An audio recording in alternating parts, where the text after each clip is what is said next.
I always thought pain had a shape, like a fist or a knife or a bruise you could explain away. But it turns out pain is quieter than that. It's the sound of your boyfriend deleting your texts before you can read them. It's the chill in your spine when he calls you useless in front of his friends, and they laugh like you're not even there. It's waking up next to someone and feeling more alone than ever. His name was Caleb. Everyone thought he was perfect. Tall, rich, charming when he wanted to be. The kind of guy who knew how to weaponize a smile. I used to love him. I used to defend him. But lately, all I did was survive him. And then one night, I broke. It was a party. His company was hosting some charity gala, and of course he brought me along like a prop. I wore the dress he chose, smiled the way he taught me, and stayed quiet when he flirted with other women right in front of me. But that night, something was different. I felt watched. Not in a creepy way. In a piercing way. Like someone actually saw me. And when I looked up, across the ballroom, I met a gaze so sharp and dark it made my breath catch. He was leaning against a marble column, black suit, loosened tie, hair tousled like he couldn't be bothered. And he wasn't looking at the stage or the auction or the VIPs. He was looking at me. Like I was the only person in the room. Caleb was too busy schmoozing to notice. But that stranger didn't look away. And for the first time in months, I felt visible. Alive. I left the party early, told Caleb I had a headache. He didn't even argue. Just threw the keys at me and said, "Don't wreck my car." I drove in silence, fingers trembling on the steering wheel. When I got home, I checked my phone and saw a message from an unknown number. "You looked like you wanted to scream. If you do, scream louder. Some of us are listening." My heart stopped. I didn't respond. I didn't sleep. I just stared at that message all night. The next day at work, I couldn't focus.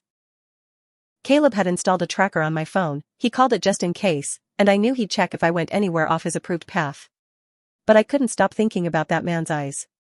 That message. That feeling. That night, I went to the convenience store near my apartment, needing some kind of air. The fluorescent lights were harsh, the shelves half-stocked, and I was debating between ramen flavors when someone said behind me, "You chose wrong." I turned. It was him. The man from the gala. Up close, he was even more dangerous looking.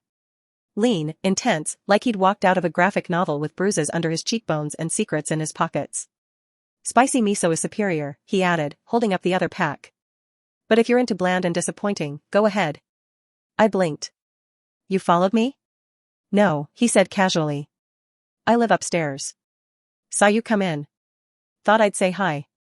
You looked like you needed someone who didn't treat you like background noise." I should have walked away. Should have told him to leave me alone.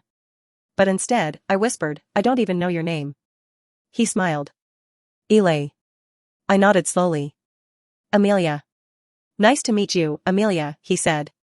"Now put down that flavor abomination and let me buy you the good stuff." "On one condition." I raised an eyebrow. "What condition?" "You talk to me. Just for 10 minutes. No lies. No pretending." And just like that, the first crack in my cage split wide open. 10 minutes turned into 30. Then an hour.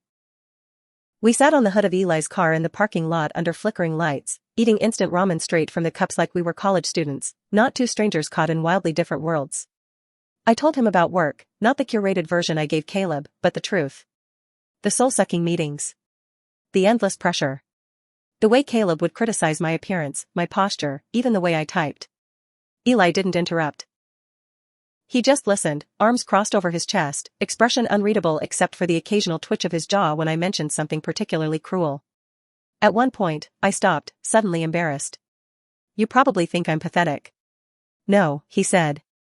"I think you're surviving. But you don't have to anymore. It's not that simple." "It is," he said. "When you stop making excuses for someone who hurts you." I looked at him for a long moment. "Why do you even care?" He didn't answer at first. Just stood and took a slow breath. "Because I used to watch someone I cared about go through the same thing. And I didn't do anything. I won't make that mistake again." His voice was raw, like glass under velvet. I wanted to ask what happened, but he was already tossing his empty cup and offering to walk me home. I should have said no. But I didn't. It felt like something inside me had already shifted. And when we reached my apartment building, I paused at the door, keys in hand. "Thank you," I said. For listening. Anytime, he said. Then he leaned in slightly, his hand brushing my arm, not possessive, not forceful, just warm. You don't deserve to be afraid in your own skin. I nodded, throat tight, and went inside. Caleb was waiting in the dark. Who were you with? He asked, voice ice. A coworker, I lied. We were talking about a client. Don't lie to me, Amelia.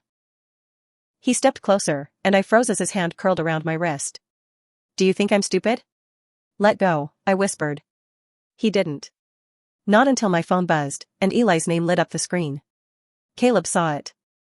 And something in his eyes snapped. You're cheating on me? He shouted. After everything I've done for you? He threw my phone against the wall. I flinched, heart racing, but didn't cry. Not this time. Get out, I said quietly. What? Get out. Or I will call the cops. He stared at me for a moment. Then he laughed, a low, ugly sound. You wouldn't dare. But he left. And I locked the door behind him, hand shaking. I didn't sleep that night. But the next morning, there was a bag of pastries at my door. No note. Just a familiar, clean scent. Cinnamon and clove. Eli. At work, I tried to pretend nothing had changed. But I found myself glancing at the entrance every time the bell rang. And when I walked out during my break, he was there. Leaning against the same street lamp, coffee in hand. You looked like you needed something sweet, he said. It's not poison, I promise. You shouldn't have, I murmured. Too late. I took the cup, fingers brushing. His eyes flicked down, then back up. You okay? Not really. Want to talk? I hesitated. Then nodded. We sat in his car again. And this time, when I told him everything, about Caleb, about the fear, the guilt, the way I felt like a ghost in my own life, he didn't flinch. He just leaned closer. You're stronger than you think, Amelia. But if you need someone to lean on until you remember that, I'm here. I didn't mean to cry. But I did. And when he gently brushed away a tear with his thumb, something in me broke open. I didn't kiss him. But I wanted to. And he knew. That night, Caleb called me 23 times. I didn't answer. I was already with someone who saw me as a person, not a possession. And I wasn't ready to let that go. I started seeing Eli everywhere. Not by coincidence, not by obsession, by quiet design. He became a part of my routine like he'd always belonged there. Dropping off coffee when he passed by my office. Leaving silly notes on sticky pads, smile or I'll have to cause a scene, on my car window. One night he even walked me home from work just because he said the sky looked too heavy, like it might pour. And it did. Right as we reached my apartment, the clouds opened up, soaking us in seconds. I squealed and tried to run, but he caught my wrist and spun me toward him. You're already wet, he said, his voice rough, low. Might as well enjoy it. We stood there under the downpour, rain slipping down our faces like tears we never got to cry. His hands were on my arms, firm but careful, and I could feel his gaze burning through me like fire under ice. Why are you doing this? I asked, my voice barely audible over the storm. Because you deserve better, he murmured. And because I haven't stopped thinking about you since the first moment I saw you. I was trembling, not from the cold. From the fear of what I wanted. But before I could respond, my phone buzzed. Again. Caleb. I flinched.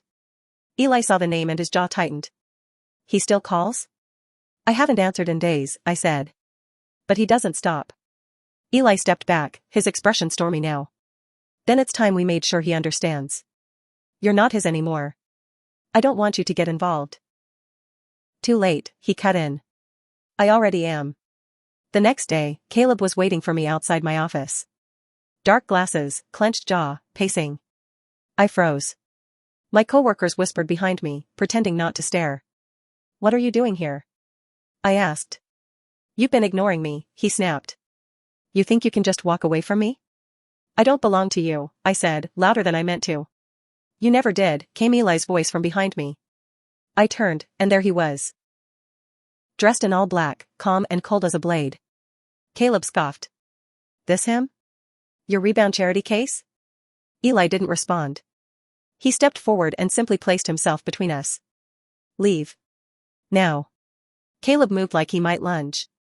But something in Eli's posture, his stillness, made him think twice. This isn't over, he spat. For your sake, I hope it is, Eli said. When Caleb left, I was shaking. I hated how much power he still had over me. Eli didn't say anything. He just took my hand and led me back to his car. We didn't drive anywhere. Just sat there. The silence stretched, but it wasn't awkward. It was grounding. Finally, I whispered, I don't know how to be with someone who treats me right. He looked over at me, his voice barely audible. Then let me show you. And that night, he did. Not with rushed kisses or empty promises, but with patience. With fire. With hands that asked instead of taking. It wasn't perfect. I cried halfway through. Not because I was scared, but because I wasn't. And that terrified me more than anything. Eli held me afterward, his hand in my hair, his lips at my temple. We're rewriting your story, he whispered. Page by page. I believed him. Even if I didn't know how the ending would look yet. The next week felt like walking on glass barefoot, every step forward made me bleed, but I kept moving anyway. Caleb's silence wasn't peace. It was the kind of quiet before a thunderstorm, thick with pressure and dread. I switched my locks. Changed my number. Moved in with a friend for a few days while Eli installed a security camera at my apartment. He didn't ask. He just did it. If it keeps you safe, he said, then I'm doing it. I wanted to argue. That I could handle it. That I didn't want to be a burden. But when he touched the back of my hand, warm and steady, I melted. I'm not used to this, I whispered. Being cared for like I matter. You matter to me, he said simply. You don't have to earn it. Just exist. That's enough. I could have cried again. But I'd done enough crying for one lifetime.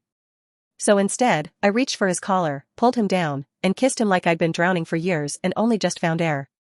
That kiss changed everything. The way he kissed me back, possessive and tender all at once, made my knees weak.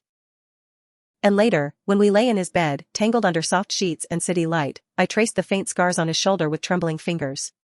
Where did these come from? I asked. He hesitated. Another life, he said. One where I made mistakes I can't undo. But you're the first thing I don't regret touching. I didn't push for more. I knew he carried his own pain, but the way he looked at me, as if I were something precious he couldn't bear to break, was enough. Until it wasn't. Because 2 days later, I received a box at my work. No return address. Just my name. Inside was a burned photo of me and Eli, the edges blackened and curling. And a note in red ink, back off. Or watch him bleed. My blood ran cold. I didn't tell Eli right away. I thought maybe it was a bluff. But that night, he noticed how I jumped at every sound, how I kept glancing at the windows. What happened, he asked. I tried to lie. But he knew me too well now. So I told him. His expression didn't change, but something behind his eyes went dark. He took the note, the photo, and tossed them into the sink. Then lit a match. He won't touch you again, Eli said as flames devoured the evidence. I promise. But if he hurts you, then I'll bleed with a smile. As long as you're okay. I reached for him, desperate to stop the storm building in his chest. Eli, I don't want revenge. I just want to be free. Then we'll get you that, he said. Together. And when he kissed me that night, it wasn't soft. It was desperate. Like he was memorizing the shape of me in case he had to go to war. I held on to him with everything I had, even as the shadows outside our window grew longer. I didn't know what was coming. But I knew one thing for sure, I wasn't running anymore. The next morning, I found Eli already in my kitchen, sleeves rolled up, flipping pancakes like he belonged there. And somehow, he did. There was something about the way he moved, the way he poured my coffee before I even asked, that made it impossible not to imagine a life where this was our everyday. He caught me staring and smirked. You thinking about how good I look in your kitchen, or just shocked I can cook? A little bit of both, I admitted, smiling. That smile didn't last long. Because when I opened my front door to grab the mail, I found a dead bird on the welcome mat. Its wings broken, a red ribbon tied around its neck. I dropped the mail. My scream brought Eli running. His face went hard the moment he saw it. He didn't say anything, just scooped it into a bag and threw it away. Then he turned to me. You're staying with me, he said. No arguing. I didn't argue. I packed a bag in silence, my hands trembling the whole time. That night, curled on his couch with a blanket around me, I asked the question that had been haunting me. What if he never stops? Eli didn't hesitate. Then I never stop protecting you. There was a beat of silence. Then I whispered, "Who hurt you?" He looked away. "My father. He was, like Caleb. But worse. My mom left when I was 10. I stayed. Took the beatings. Learned how to fight back. But it left scars. Inside and out." I reached for his hand. "You're nothing like him." "I hope not," he said softly. "But sometimes I feel him in me. When I get angry. When I want to hurt the people who hurt you." "But you don't," I said. "You protect. That's different." He exhaled. Then looked at me like I was something fragile wrapped in gold. "You always say the right thing, even when I don't want to hear it." "Because I see you," I said. "The real you." That night, we didn't make love. We didn't even kiss. He just held me, tight and protective, as if trying to shield me from a world that kept turning sharp. But the next morning, the sharpness returned. At work, I got called into HR. They said someone had sent anonymous emails accusing me of stealing from the company. Fabricated security footage. Fake invoices. It was Caleb. I knew it in my bones. "We're launching an investigation," they said. "In the meantime, we're suspending your access." I walked out in a daze, clutching a cardboard box with my things. My coworkers avoided my eyes. As if the stink of scandal was contagious. I called Eli from the parking lot. He was already pulling up before I finished explaining. I climbed into his car and broke down. "He's destroying everything," I sobbed. "One piece at a time. Then we rebuild," Eli said, fury simmering under his calm. "But first, we destroy him back." I looked up. "What are you saying?" "I have connections. People who owe me favors. He wants to play dirty? I'll bury him in his own lies." I should have said no. That revenge wasn't worth it. But as I looked at my reflection in the rearview mirror, red-eyed, bruised by fear, I didn't recognize the girl staring back. Maybe it was time she stopped playing fair. Maybe it was time she learned how to bite. We started small, collecting everything. Every text. Every email. Every cruel voicemail Caleb had left. Eli's friend, an ex-investigator named Marcus, helped compile the digital evidence, even tracing the fake invoices Caleb sent to a burner IP address that, ironically, pinged from Caleb's condo Wi-Fi. I watched as Eli moved through it all with calculated precision, the same way he handled me, carefully, with steady hands and a silent rage simmering just below the surface. "I didn't know you were this good at playing dirty," I said one night as we sat cross-legged on the floor of his apartment, files and coffee mugs surrounding us like battle debris. "I'm not," he said. "But I've learned that to fight fire, sometimes you need to burn too." There was something dangerous in his voice. Something magnetic. I reached over, my fingers brushing his. "Thank you for fighting for me." He looked up slowly, his eyes dark. "I'm not just fighting for you, Amelia. I'm fighting with you. That's different." Then he kissed me. Hard. Not careful this time. It was the kind of kiss that stole air, that twisted something deep inside me and set it free. We stumbled to the bedroom, and for the first time, I let go completely. His touch didn't erase the pain. It rewrote it. His hands tracing every place Caleb had once made me feel small, his voice grounding me when I felt like I'd float off the earth from how much I suddenly needed to feel alive again. "You're mine now," he whispered against my skin. "If you want to be." I did. God, I did. But nothing good stays untouched for long. The next morning, we found Eli's car window smashed. Spray paint in red, thief. The security footage only caught a hooded figure, but Eli's silence said everything. Caleb was escalating. We needed to move faster. That afternoon, Marcus called. "Got something big. Caleb's been laundering money through shell companies. And one of them? It's under your name, Amelia." My blood froze. "What?" "He's setting you up. If this goes public, it'll look like you're the ringleader." I dropped the phone. Eli caught me before I hit the floor. "We're going to end this," he said, voice like steel. "I swear." I looked at him through the blur of tears. "But how?" "With truth. With fire. With everything he taught us about survival, but this time, we win." That night, we didn't sleep. We planned. We called Marcus. We compiled everything. I recorded a video. Raw, shaking, honest, telling the truth about the abuse, the manipulation, the fear. It wasn't a revenge piece. It was a declaration. A warning. And the next morning, it went live. Not from my account, but from a burner channel Eli created. It exploded. And Caleb? His silence didn't last long. By midnight, he was calling again. Only this time, I didn't flinch. I stared at the screen, then blocked his number. You're different now, Eli said. You're stronger. No, I said, turning to him. I just finally stopped loving the wrong person. And when he kissed me again, it wasn't just passion. It was a promise. We weren't done. But we were ready. The video made headlines within hours. Whistleblower exposes corporate abuse, one headline read. Anonymous victim breaks silence, calls out high-profile exec, another. And though I never said Caleb's name, people put the pieces together. But he wasn't the kind to go down without swinging. The next day, a new video surfaced. One Caleb clearly recorded in his condo, polished and confident. I'm saddened by the false allegations circulating, he said with practiced remorse. This is clearly a case of an ex trying to destroy my reputation after a breakup. I have nothing to hide. My hand shook as I watched it. He's turning the narrative, I whispered. Eli didn't say anything. He just clicked to a second file Marcus had forwarded. Caleb sealed juvenile records. Multiple accusations of harassment. This changes everything. I couldn't believe it. Caleb had always claimed to be spotless. But the truth had always been buried deep, until now. Eli placed a hand on my shoulder. If we release this, there's no going back. He'll be ruined publicly. This will stick to him for life. Good, I said, sharper than I intended. He ruined enough of mine. But before we could act, the real blow came. My old landlord called. Hey, there's someone asking questions about your lease. Real aggressive type.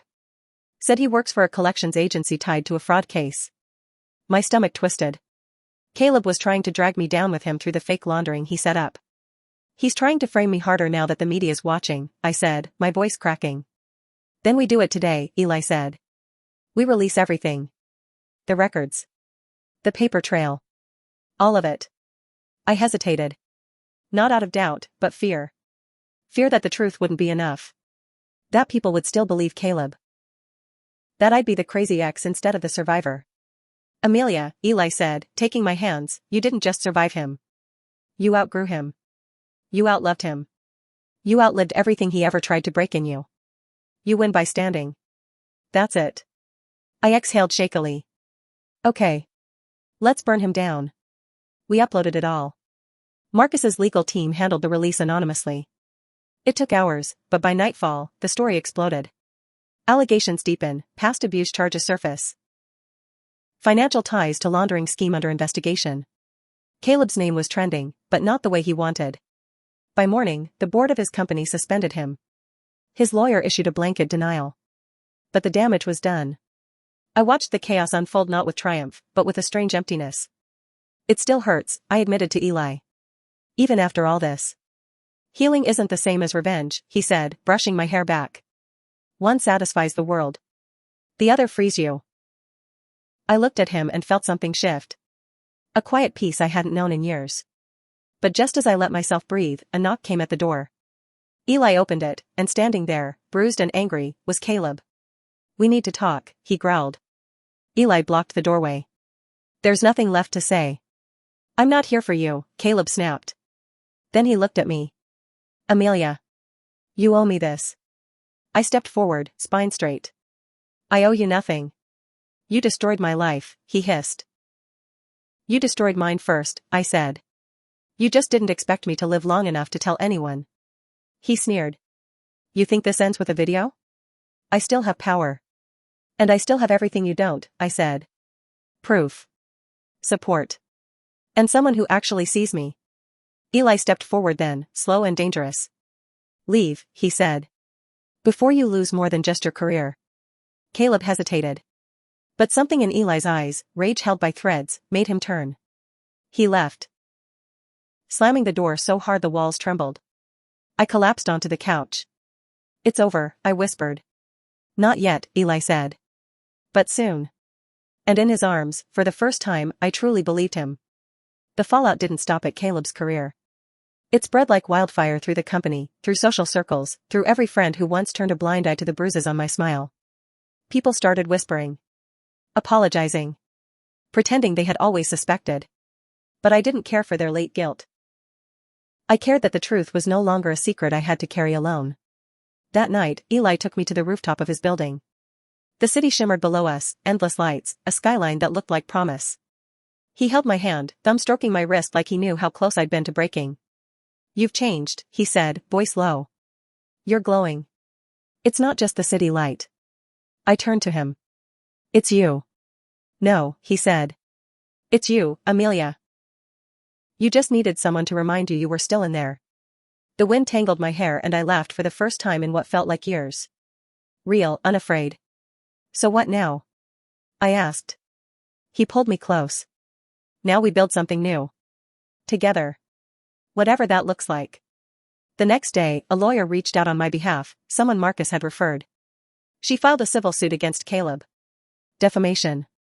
Abuse. Fraud. It wasn't about money. It was about putting it on record that I fought back. Caleb responded by leaking one final twisted lie to the press. That I was mentally unstable. That I had fabricated the abuse for attention. He used my therapy records, somehow obtained illegally. For a moment, I spiraled. The fear. The shame. The feeling that I'd never outrun his reach. But Eli grabbed my hands. "Amelia. Don't let him pull you back under." "He's not wrong," I said, trembling. I was depressed. I was lost. You were human," Eli said fiercely. "You still are. And there's no shame in surviving." His words grounded me. But it was something else, something deeper, that made me breathe again. That night, Eli opened up more than ever before. Told me about his mother, the woman who died protecting him from his father. The reason he'd spent so long trying to keep people out. "You're the first person I've let in since her," he said. "And it's terrifying. But I want to be terrified with you." I cupped his face. "Then be terrified. But be mine, too." We made love slowly that night. No rush. No firestorm. Just two broken people trying to put each other back together. In the morning, I woke to find breakfast on the table, flowers on the counter, and an envelope. Inside was a photo of Caleb, being escorted by federal agents out of his building. Marcus's final move. Evidence of financial fraud had reached the authorities. Caleb's empire crumbled before lunch. Eli stood behind me, arms around my waist, watching the news. "It's done," I said, almost disbelieving. "You're free now," he whispered. "What will you do with it?" I looked at him and smiled. "Anything I want. And I want you." He kissed me, soft and sure. "Then take me. I'm already yours." We stood there, bathed in sunlight, two survivors finally stepping into something real. But even as the warmth wrapped around us, I knew the story wasn't quite over. Because healing isn't a finish line. It's a journey. And I had one more chapter to write. It wasn't until the subpoena arrived that I realized Caleb wasn't finished, not entirely. In one last desperate act, he filed a motion accusing me of stealing confidential company information to destroy him. Eli called it exactly what it was, a smokescreen, a last gasp to pull me back into his shadows. But this time, I didn't panic. I sat in a courtroom, across from the man who once made me afraid to speak, and I looked him in the eye as I told my story under oath. Every bruise, every threat, every lie. And when I finished, the judge didn't hesitate. The case was dismissed. My counterclaims, however, were not. Caleb would be facing real consequences. And I walked out of that courtroom taller than I'd ever stood. Eli waited outside with 2 coffees and a look of quiet pride in his eyes. "You're unstoppable," he said. "You didn't save me," I told him. "You reminded me how to save myself." We went home and didn't say much that night. We didn't need to. The silence was full of things louder than words: gratitude, healing, love. A month passed. I launched a new consulting firm with Eli. Amelia and Hale, clean, sharp, and ours. Clients poured in. Women who'd felt voiceless. Men who'd been dismissed. Stories that mirrored mine, stories we were now strong enough to amplify. I gave a talk at a university one evening about corporate abuse and survival. Afterward, a girl with shy eyes came up to me and whispered, "Thank you for not being quiet." It nearly broke me. But in the best way. Eli picked me up after, proud like I'd won an award. "So," he said, sliding his fingers through mine, "want to disappear to Greece for a while? No reporters. No lawsuits. Just you, me, and sunlight?" And your terrible sunscreen application skills? Exactly.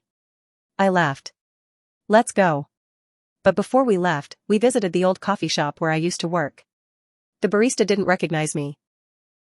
Not with the confidence in my voice, the ring on my finger, the man beside me who looked at me like I hung the moon. As I stirred my latte, I stared out the window. I thought about that girl I used to be, the one who whispered apologies for taking up space. The one who thought pain was love and silence was strength. I wished I could reach back through time and hug her. Tell her she'd make it out. That someday, she'd be loved without hurting. That someday, she'd be powerful enough to burn down her past and build something better from the ashes. That someday, she'd be happy. I turned to Eli, smiled, and raised my cup. 2 endings. He clinked his against mine. 2 beginnings. And we drank. Together. Unbroken. Unafraid. Greece was everything we didn't know we needed. Quiet, golden, untangled. The kind of place where days passed like dreams and the world didn't ask anything from you except to feel alive. We rented a small villa on a cliffside where mornings smelled like sea salt and lemons, and nights were filled with wind chimes and the distant laughter of strangers we didn't have to know. I wrote. Pages and pages. Not about Caleb. Not even about the trauma. But about what came after. About what love looked like when it wasn't followed by apologies. About healing that didn't need to be pretty to be real. Eli read every word. Sometimes with a grin. Sometimes in silence, his fingers tightening around mine like he could feel the ache behind the sentences. He started drawing again too, something he'd given up when his mother died. We became soft in that stillness. And in that softness, I found strength again. One night on the terrace, beneath a sky full of stars, he turned to me and said, I used to think I was meant to be alone. That no one would ever want all the pieces of me. I reached over and took his hand. Then you were wrong. Because I want all of them. Even the broken ones. He looked at me for a long time, like he was memorizing the moment, then whispered, marry me. I laughed through tears. Is that your version of a proposal? He grinned. I'll do the whole speech thing if you want. But I figured I've already given you my soul. Might as well go all in. I didn't need speeches. I just needed him. Yes, I said. Yes 1,000 times. When we returned home, it wasn't to chaos, or trauma, or unfinished war. It was to a new office space we decorated ourselves. To clients who believed in what we stood for. To a city that no longer scared me. To a name I reclaimed. To a love that never once asked me to shrink. Years later, when people asked how I made it out, how I rebuilt, I never gave them some grand plan. I just told them the truth. That I stopped waiting to be rescued. That I faced the monster and walked right past him. That I chose myself. And that someone worth loving chose me, too. The past didn't vanish. It didn't need to. It simply lost its power. Because now, when I looked in the mirror, I didn't see the girl who cried in the back room or hid bruises under sleeves. I saw a woman. Whole. Brave. And free.